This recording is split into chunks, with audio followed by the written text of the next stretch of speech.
It is the Roundtable on Dawg Post. Dean Legge, longtime publisher and writer here at dawgpost.com. I am joined, as always, by the Louisville Courier-Journal's college basketball reporter, Fletcher Page. Fletcher, are you behaving yourself out on the road in the SEC, in the world of SEC basketball? Yeah, I just got back from West by God, Virginia. It was my first time. First time in that state. You know what? Let me just say something. I watched that entire game. I know we don't always do this, but I do want to talk about that game just for a second here because.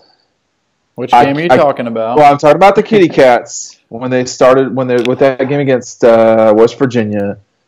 Is Kentucky back? And then we'll spill into everything else that's going on here. Are you ready to pronounce that Kentucky's back? Because if Kentucky's back, that means the SEC, in theory, is not quite as bad as it seems.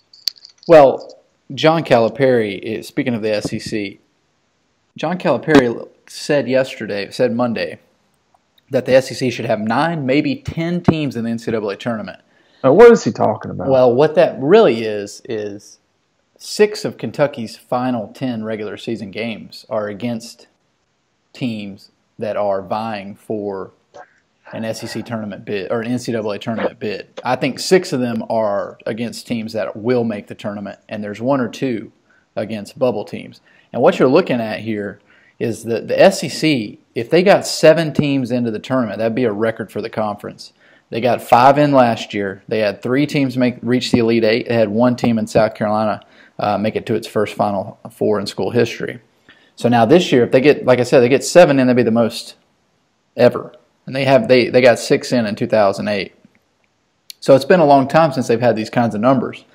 But just for comparison's sake, you've got 9 teams from the ACC currently projected in. I use bracketmatrix.com. That's a composite of there's 70 mock brackets on the internet for the NCAA tournament. I don't know. Let me just say something about we don't get paid by Bracket Matrix. I don't know if I found it or you did. I feel like I found it. I love that site. That place is great.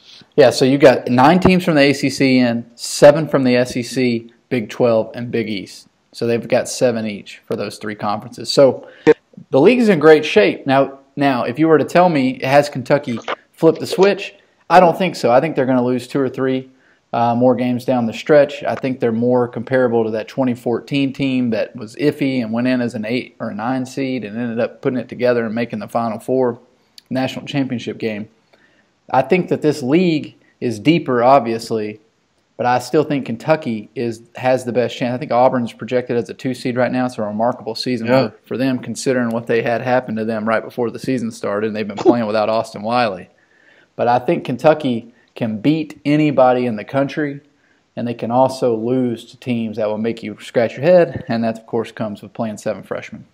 All right, so the league right now, Auburn's at the top, Vanderbilt's at the bottom. Kentucky is 3rd from the top. Georgia's 3rd from the bottom. The Dogs play. Well, we should make these podcasts more evergreen. What can we do about it? Kentucky plays at home tonight against Vanderbilt. That's a game they should win for sure. Georgia's got Florida tonight. I'm assuming they will lose that game. Let's just say they win or lose the outcome. What are you doing here with this basketball program at Georgia? I mean, they're sitting there at 12-8 right now. Ken Palm, another site we don't get paid to mention it, but we will. I mean, Ken Palm has got them losing basically every game they play except the home LSU game. All right, they're at the bottom third of the bottom. Well, there's no thirds in this league anymore. They're the bottom 3 teams in the league. How is this getting reconciled if you're Georgia? Well, I think that this is a very how long does Mark Fox have if this doesn't get turned around quick? How long does Mark Fox have if they don't rip off 6 games in a row? Basically? I think Mark Fox needs to pull a Tuberville here and start his clock over somewhere else.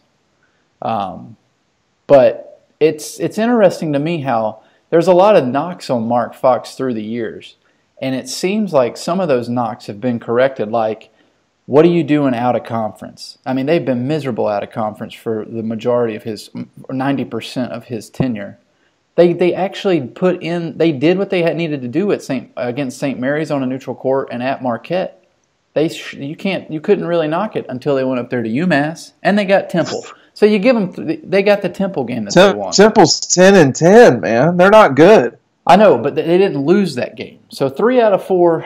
I don't know what happened at UMass. And you also the recruiting since the staff was changed. The recruiting has gotten much better, and it has. I wouldn't say it's elite, obviously, in the future, but that 2019 class starts off now with a 5-star player and a 4-star player. So some of the problems with Mark Fox are being addressed. But, but you can't hide. You're 9 years into this, man. I know. You can't hide what's going on the court when they're blowing these leads. When they're losing at home to South Carolina, you can't do that to reach your goals. When you blow a double-digit lead at Auburn like they did, you can't reach your goals because at the end of the day, you could talk about. Well, they have had Fletcher. They've had double-digit leads against Auburn, Arkansas, and a 6-point lead late against Kansas State, and lost all 3 of those games. If they win 3 and they're 15-5, we're not having this discussion. We're saying, all right, they're probably over the bubble. Kind of where are they? Are they an 11 or a 10? But this is not looking like it's going to get better anytime soon. I mean, they still have exactly to deal the same way it always looks. Oh, I know, and I think I've been talking with a lot of Dawg Post subscribers here these last 6 weeks or so, and lately the people that I talk to, they're almost bashful about saying. They say, I might not be like most people. I really, I follow basketball. It really matters to me. And they say, and I'm like, no, you'd be surprised. I wonder how long this can go on. And maybe it's not going to go on much longer. I don't know. But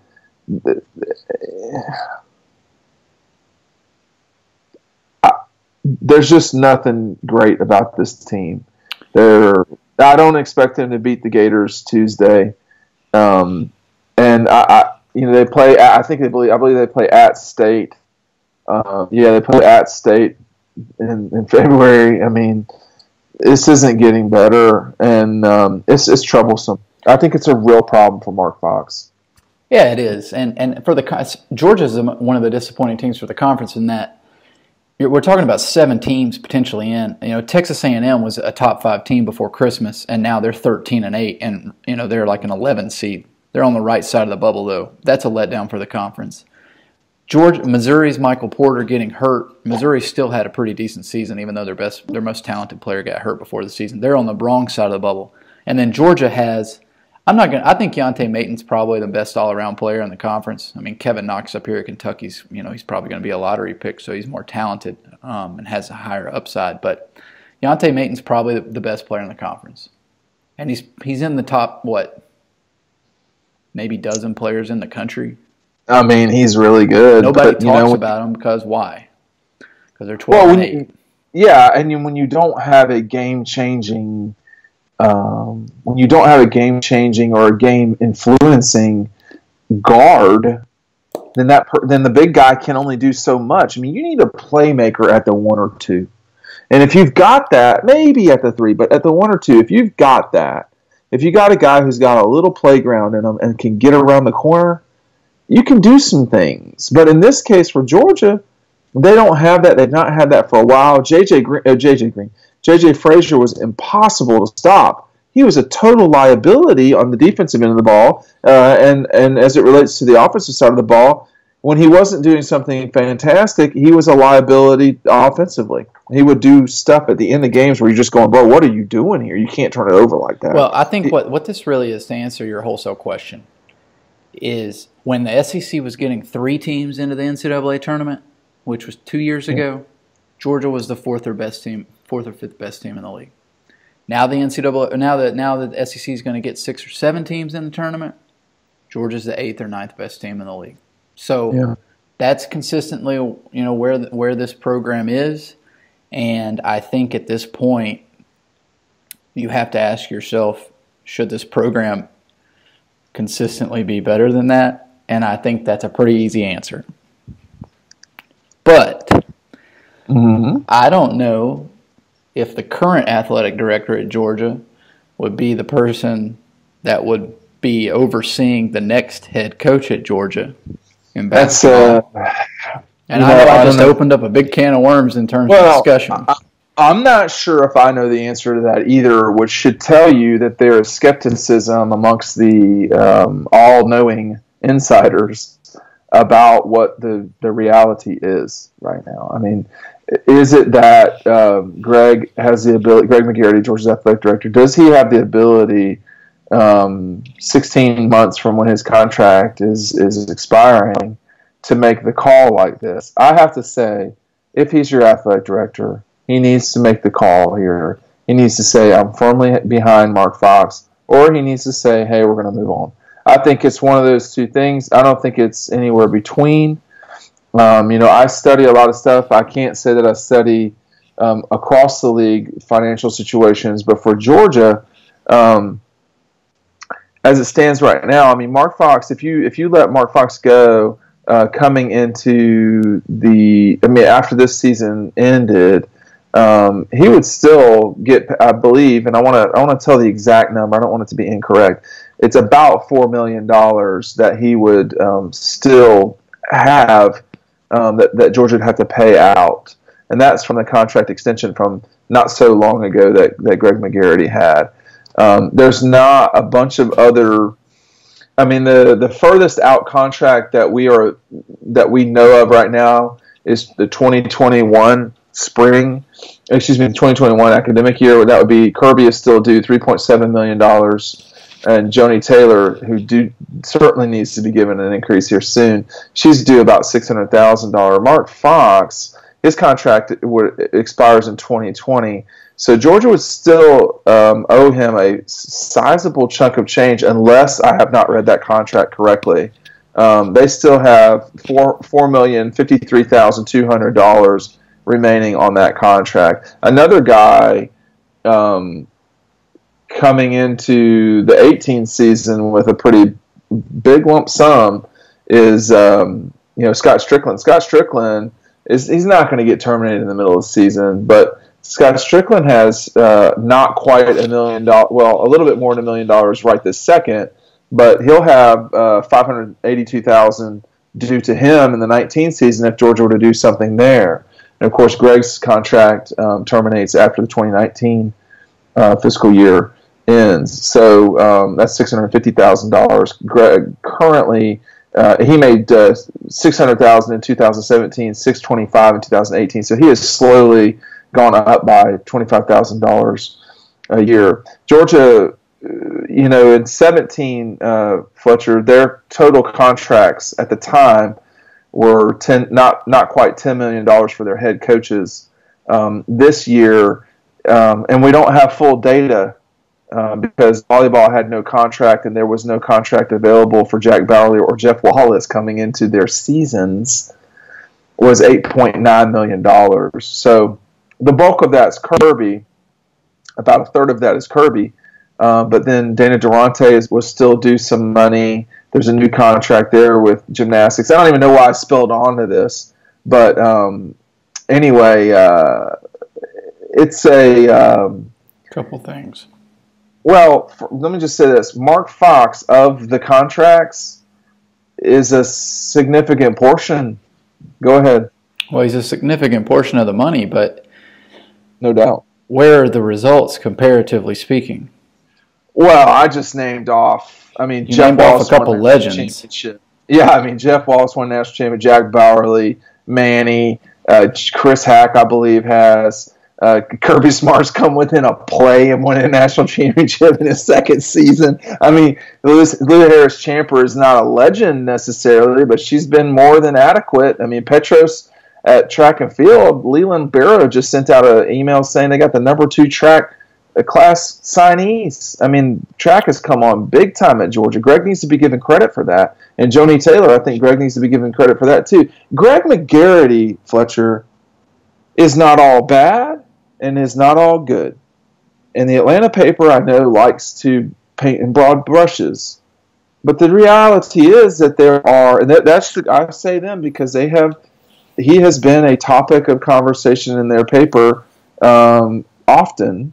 But the reality is that Greg has made bad decisions and good decisions. Lately, the athletic department is running way better than it used to. But there's no ignoring that the Fox situation's got to be handled. I'm not sure how you move forward with Mark Fox unless there's a massive turnaround right now. And you said a couple of things. Yeah, a couple of things. Joni Taylor, I understand why she is being paid $600,000. You know, obviously, she was an assistant. It's her first time leading a program, but she's proven herself. What's her record? 20-2 currently, and the recruiting has been. I don't know, but they could win the league. Yeah, she's proven herself, and she deserves a big raise. Just by comparison, Matthew Mitchell up here at Kentucky makes $1 million annually. He's never made it to the Final Four, and his team currently has a losing record. So, Joni needs to get paid. 2, there is a lot of change coming at Georgia, and I just want to go heads up. Do you want Greg McGarity leading in that change, or do you not? And it comes from what you feel in your stomach when someone presents that to you. You've got to replace a legend sooner than later with Jack and legends, Manny and Jeff Wallace. Those coaches aren't going to be around forever. And you've also got a basketball program that has not won an NCAA tournament game since 15 years. 2002. 3. So 3. Yeah, 2002, excuse me. 2002. I stand uncorrected. That's a lot of things that need to be addressed sooner than later. So I don't think it's with Greg, and I don't mean that in an insulting way. I think Greg, what he has done, has been significant. People forget how. I mean, it was bad. You got to think about the situation that Mark Richt and them were in 2009 and 10. You had an athletic director in Damon Evans that was a train wreck at the end, for sure. You had a men's basketball program that had just hired Mark Fox after suffering through Dennis Felton for a while. I mean, Greg needs to be given some credit here. He needs to be given some credit. Now, I understand it's fun to shit all over him, and that's fine. I get that. I'm not suggesting he's the greatest athletic director that this institution's seen or that the SEC has seen. And I think there's plenty of criticism to be had with him. There's plenty of criticism to be had with people on this podcast right now, me and you. Yeah, I get stuff wrong all the time. Constantly. But in terms of the future, I will be curious to see what the future will be, because I do not think it will involve Greg McGarity. And people can celebrate that if they want to. That's fine. Ain't no big deal. Whatever. It's just time. It's just time. I mean, I think it's just time too. I agree. I'm not going to run Greg into the ground, but he's lucky Kirby Smart played for Georgia. That's all I'm going to say about it. Ain't no shit, man. I mean, that was a real easy hire to make. It worked out pretty well. It has worked out so far. I mean, I'm not going. I mean, I believe I'm not. I mean, I think people listening to this know that I think Kirby has done an unbelievably good job. But I'm also not, a sycophant. I think that there's reasons to criticize everybody, as long as it's constructive. If you're not just taking a gun out and pistol whipping people about things, there's things that Kirby could have improved on in 2017, I guess. I mean, there's something, right? I mean, they had a heck of a season. The recruiting, which is what I'm going to spill into now, Fletcher, could not be better. I mean, it's hard to be better. You signed the number one running back, signed the number one quarterback, signed the number one offensive line group. I mean, you're going to have to deal with the defensive line here at some stage. But the one thing Kirby has done and done a heck of a job is in acquisitions. He is acquiring players left and right. He's getting the job done. They got about 5 kids left, something like that, and they're circling the globe to get them. I'm going to be in Miami next week for Tyson Campbell's commitment. What a tough probably to Georgia. So you got Miami, you got Texas, and you got a few guys in Georgia to pay attention to. These guys are worldwide, man. I mean, they're doing a heck of a job. So you have to go to Miami. That's going to be a tough one. I'm about to go to Columbia, Missouri. Not Miami. Well, why? Okay, so what's the rundown here with the finish heading into February? Well, you've got, the curious question out there that I'm not sure I totally know the answer to is, do you have 4 spots or 5? you've allegedly got 2 kids committed to you right now, but with those kids or not, you got basically 4 or 5 spots. I'm going to say 4 or 5, not 6. Are you looking at Tyson? I mean, obviously looking at Tyson Campbell, Otis Reese. You've got the two linebackers, the 2 in-state linebackers. What's going on there? You've got the kid in Texas, the wide receiver. I mean, so they've got options. Rick Sandage. I mean, I'm a little bit skeptical now that will go towards Georgia. We'll see. I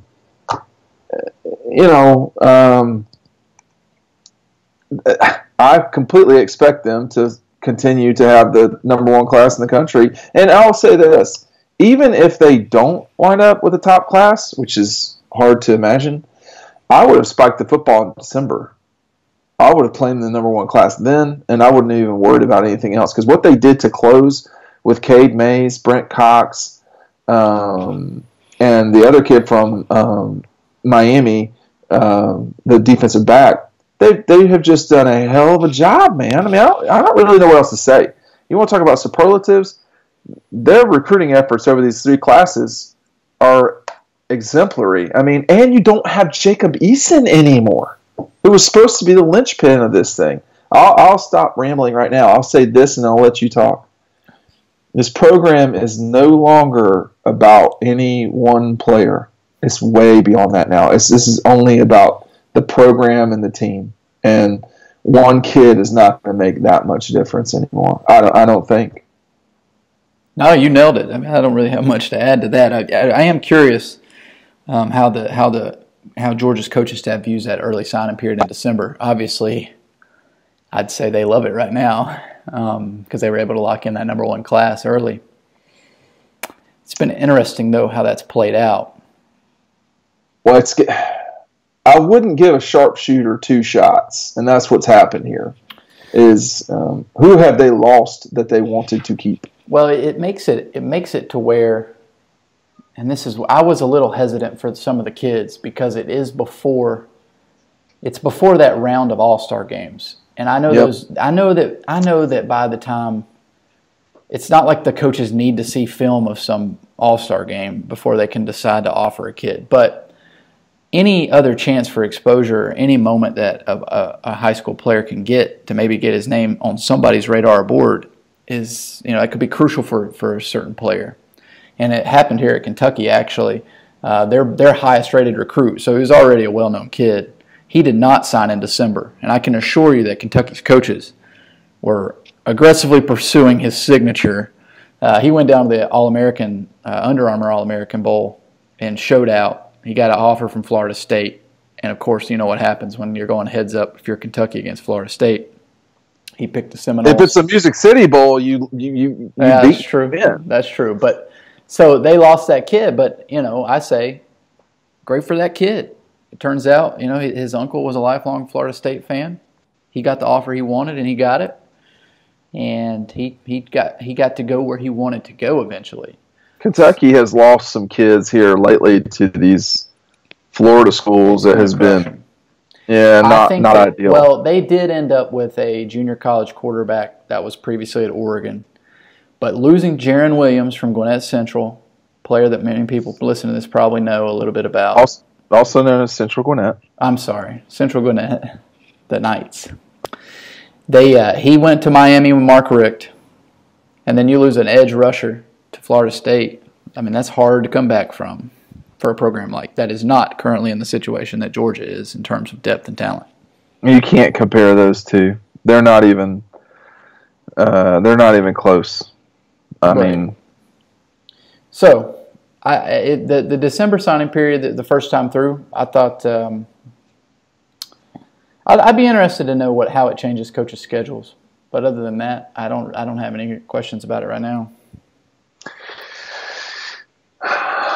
All right, is you ready? Bring it on. Let's get it. It's that time. It's that time of the podcast.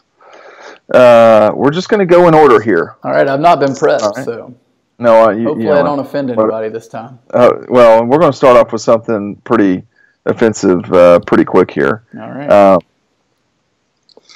What's your number 1 go-to Super Bowl snack?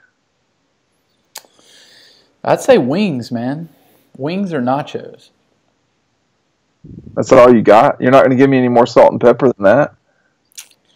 Well, there's a lot of things you can do with hot dogs. Way too many things. I've been picking up on that. We had parties here in Lexington for the Rose Bowl and the national championship game. Okay. And it was kind of a potluck. Everybody that came brought some stuff. A lot of plays on the hot dog. It's versatile. It's versatile. I'm not really in the mood for hot dogs anymore. All right. Moving on. Roy or Jimbo? Which Southern nickname are you going with? Roy or Jimbo? I like Roy. Jimbo is outside of the South. Jimbo's too Southern. You got Brittany or Christina? Brittany. That's it. The music video for Hit Me Baby One More Time, I was in 6th grade when that came out. I was really discovering a lot of things that I had the ability to do and think.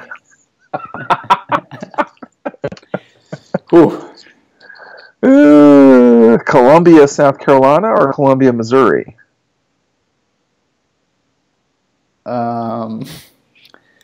Well, I just got back from Columbia, South Carolina. I'm going to Columbia, Missouri this weekend. I think that Columbia, South Carolina is on the come up. I'm telling you right now, Dean. There's at least 2 restaurants that people would recommend you go eat at. I can't think of them off the top of my head right now. That's pretty bad, man. All right. But here's my problem with Columbia, Missouri. There's an elitist touch here. If you went to journalism school at Missouri, you automatically think that you're going to get that Pulitzer, and you think you're on that fast track to a real job. Who went to school there that I should be aware of? Pat Forty. That's it. Pat's good, man. He lives in Louisville. He used to have my job. I'm trying to catch up to that man. Is that what you're really going with? Isn't it that you currently have his former job? No, Pat's a good dude. He's a good writer. But Columbia, it's tough to get a flight into Columbia. You got to go to St. Louis. You got to rent a car. You got to drive an hour and a half. It's all flat. I'm going to take Columbia, South Carolina. There's not much in Missouri, in the middle. Nope. It's there. All right. You want April or August? August, man. That's when I was born. Oh. That's one of the hottest months on the calendar. And I came out smoking hot. I can assure you that. You got Seacrest or Timberlake? Timberlake. Timberlake's talented. One of the most talented dudes on the planet. The guy can sing and dance and act. And what does Seacrest do? He's just like a media type like us. He just interviews other famous people. He went to UGA though, didn't he? He did. He dropped out. He grew up in Dunwoody, which is like Tucker's snobby cousin. It's kind of like for you, the way that Hiawassee people look down on young Harris. It's one of those deals. You got that backwards, dude. We're the academic types. First of all, if we're talking about backwards, we've got the county correct with Towns County, but I don't need your lectures about backwards from where you grew up. Well, I went to College Game Day. I've been there now 2 weeks in a row. It was in Kentucky 2 weeks ago, and then it was in West Virginia, Morgantown. How does young Harris compare to Morganton?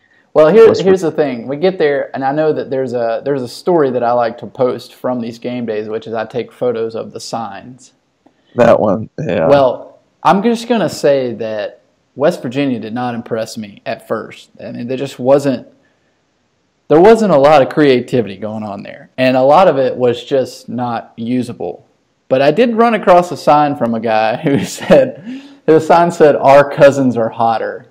And that is so awesome. It was the best. And there's obviously a little bit of play there because Kentucky had DeMarcus Cousins. I think that might have been what he was going for. And then I guess West Virginia, obviously, I guess there's a connection there with making love to their family members.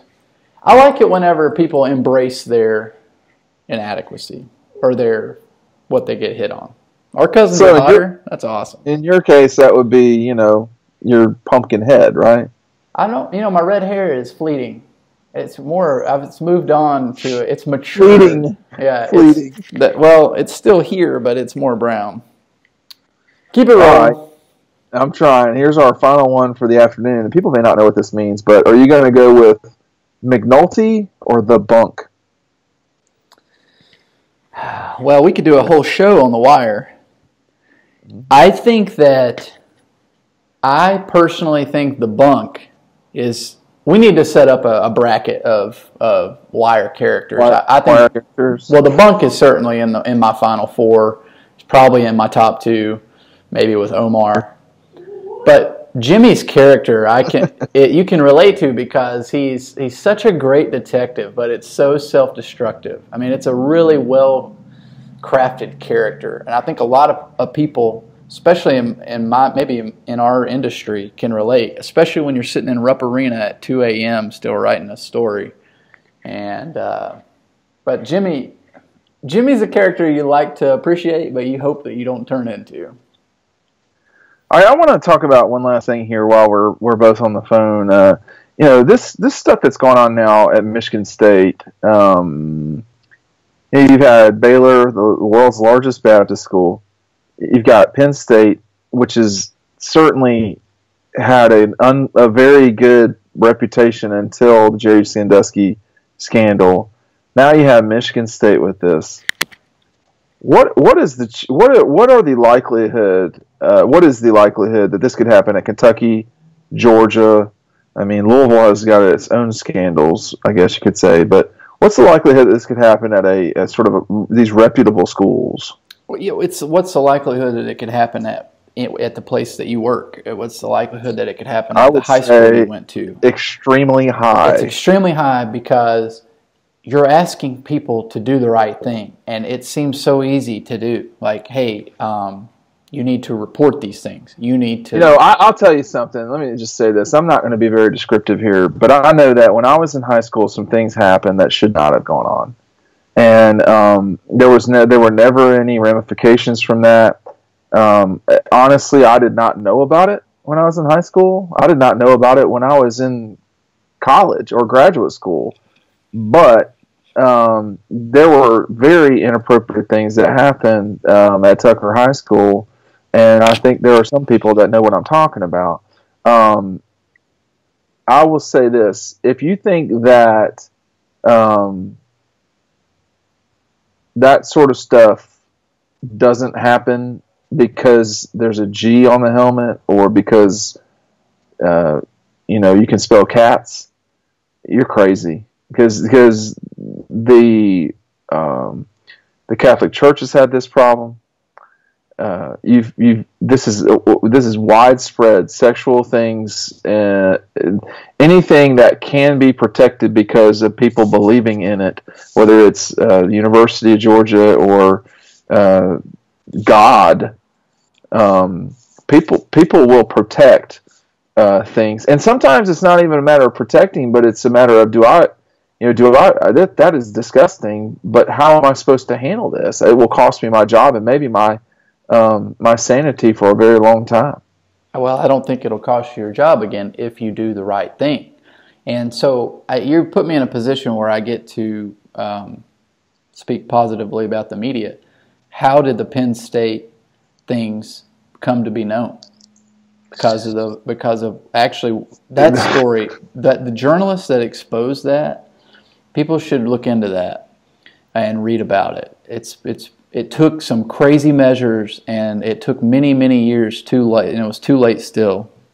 The thing about this is, man, what's so ridiculous about this is that is not only just a human being we're talking about, but that is someone who has been raised by people that, I'm not raising my kids right now so they can be sexually abused. And that sort of shit is unacceptable to be for someone to know that is going on and to paper over it is completely unacceptable in every single way. And I know this isn't this woke, this sort of liberal woke guilt, if you want to call it that, from me. That's not what I'm talking about. I'm talking about just general human decency. And Right. that it feels like we've lost that sometimes. But all for what? Well, So you scream, "Go Spartans," or that you can have communion? Well, No. and then with this Nasser thing, the Indy Star busted that open a year ago. So I think, though, we've reached a place where it's going to be, I think it's to do the right thing. I know is to say that is it's really easy for me to say that because I've not been confronted with some of these moments.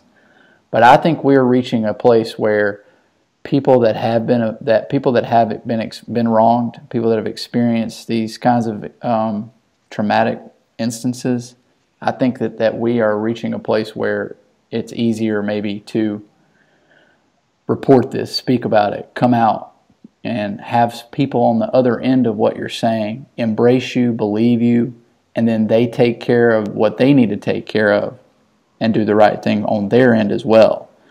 I really think that I'm not saying that we're in the place we need to be, but I think that things are headed in the right direction. I'll tell you what, man. I very clearly remember 1997 or 6, whenever it was. I think it was 97, and there was a girl who I went to school with, and she was dating a friend of mine, and another guy was trying to get with her and all this stuff. So there was this big altercation, and so eventually they got separated. Somehow I wound up getting the girl back to her house safely because God knows she was a wreck. And in that time, she broke down completely, and she told me what had happened to her for years when she was growing up. And the truth was that either she was making up what she was saying, which I doubt, or she was telling me the truth and about her situation. And the crazy thing was that years later, I met her father, and I just never could understand how he would allow that to take place in any way. Because either what she was saying was true, which was that she was being raped, or she was making it up, which was is just as concerning for her mental health.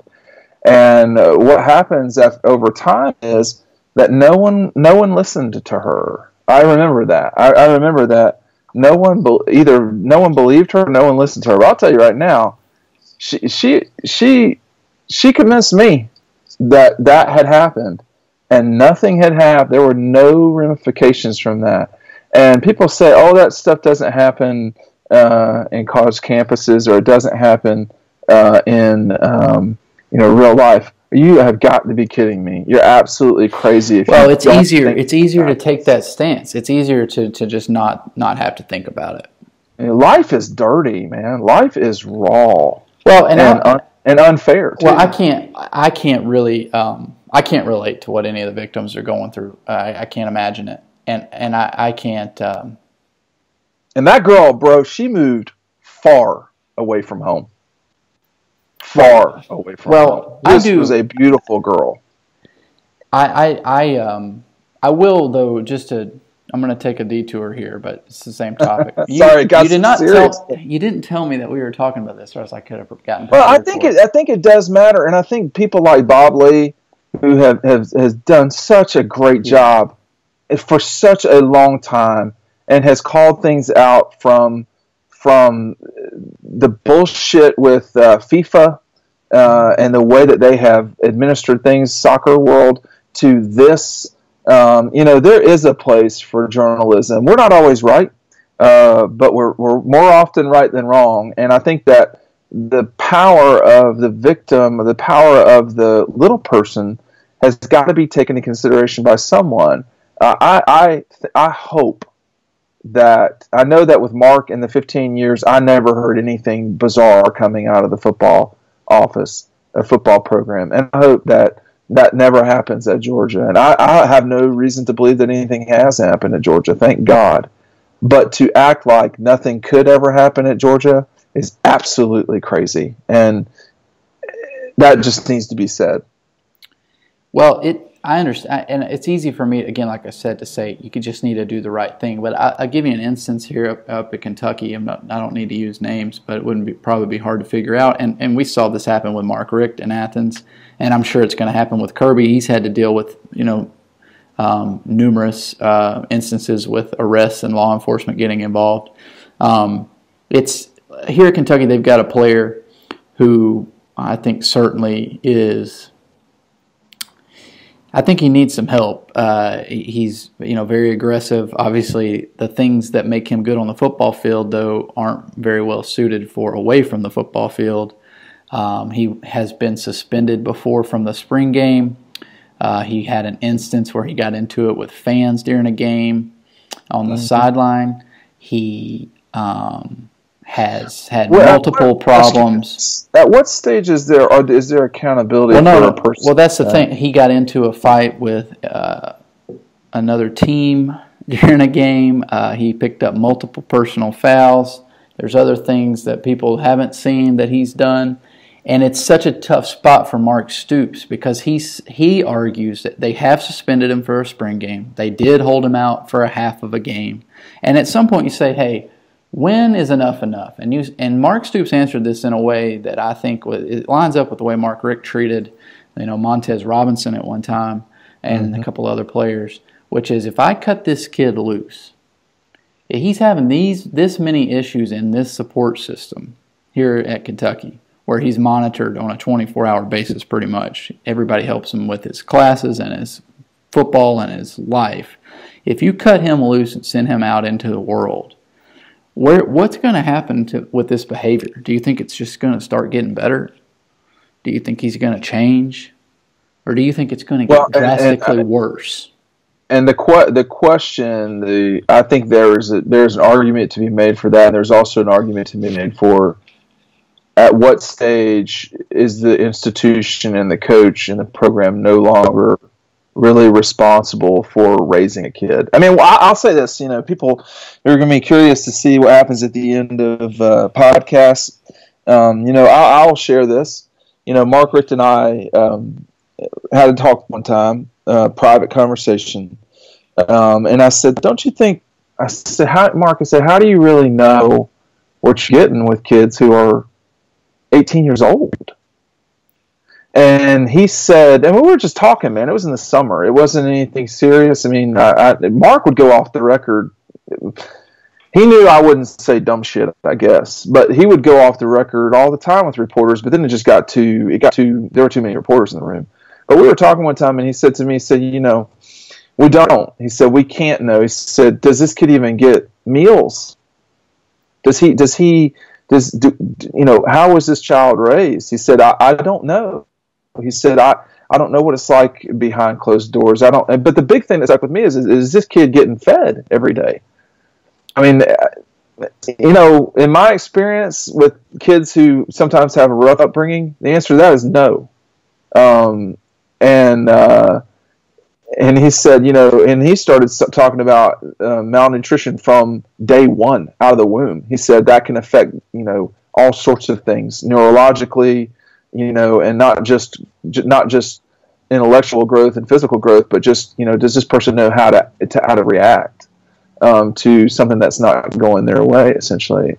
And there's a lot of things for a lot of the criticisms of the Mark Foxes and the Kirbys and the Cows of the world. They are taking flawed human beings, flawed athletes, and trying to get them to do a particular thing. And the truth is that everybody didn't grow up like me and Tucker, middle class, had spoofers if I wanted it every night, and their parents were professors. Or in your case, with Pete and your mom. So everybody doesn't always get the same crack at life, no doubt. But I do think you have to wonder at what stage is it too late. I would say, honestly, much after 5, the person is a lot like they're going to be. I mean, you can still teach kids things, but after 5, that chicken may already be cooked in a lot of ways. Right. Well, I know that Mark Richt spent a lot of energy and time and effort with, like I said earlier, Montez would be an example at Georgia. Yep. Got a couple second chances, and it didn't work out. But take a guy like Malcolm Mitchell. He went through I guess you'd say, a personal renaissance at Georgia, going from barely being able to read to having football taken away from him and completely changing the way that he approached a huge portion of his time now. I mean, it's pretty incredible what he's done with himself individually, but also who he's bringing with him. And I know it's corny. Everybody, John Calipari gets a lot of, Cal gets on my nerves a lot too. I mean, he just will not answer questions in press conferences the way that I would prefer, because he just doesn't finish his thoughts sometimes, and sometimes is annoying because he'll whatever. But he does take his team to they go to the Salvation Army homeless shelter here in Lexington around the holidays, and the whole team goes and they feed needy people. And I know it's cliche, and Cal uses the term servant leadership all the time, and he's trying to help the team. And I think that it doesn't work for everybody. Like I said, some kids get second chances and it doesn't work out, but sometimes it does. And so it has stuck with me what they're up against. The way Mark Stoops phrased that about this one football player. It's like, what happens if you want us to hold him accountable? What happens if we say, all right, you're going to be held accountable, you're out of here? What happens to him after that?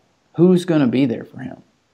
Well, the most conservative of us would say he's got to make it on his own. And so this ain't a pull you up by your bootstraps moment there. Well, but there's something to be said for that. I mean, you can't. I agree. You cannot condone behavior that is unbecoming forever, and someone else's behavior cannot affect my pursuit of liberty and dollar bills, for lack of a better term. Right. So it's an equal thing there that we've got going on in this country. These coaches have complicated jobs, no doubt, and the complicated part is dealing with the kids, period, and making sure that 85 guys are on the same. I mean, I can't barely get my family to eat at the same time, Fletcher. It just doesn't happen. And you know how Daddy cooks. It's good food. Man, creeping me out. Well, look, I'm going to creep you out by saying this. We're going to wrap up this podcast. I'll let you go watch your kitty cats perform. We'll see how that goes. Should do fine. And then we're going to revisit this next week. And in the near future, for everyone listening, what we're going to start doing is we're doing our weekly podcast. Yes, that's always going to happen unless Fletcher's got something else better to go on. You're welcome. But we're also going to do some stuff talking about things in the past, a little bit more evergreen, more dives down deep, dark circles back from when we were covering Contavious Caldwell Pope back when he was just Contavious Caldwell. And stuff like that, the 2011 season, 2010 season, 2012 season, the madness. So Fletcher, the big thing everybody wants to know about more than anything that I've seen is they want to know what in the world happened in 2015. So we probably need to get together on that and do a little bit of reporting before we sort of zone in on that wild season there. I got a great story that involves my brother and Jeremy Pruitt. Whew. People are going to want to hear about that one. Until then, Fletcher, keep the elephants off your back, and we will see you next week.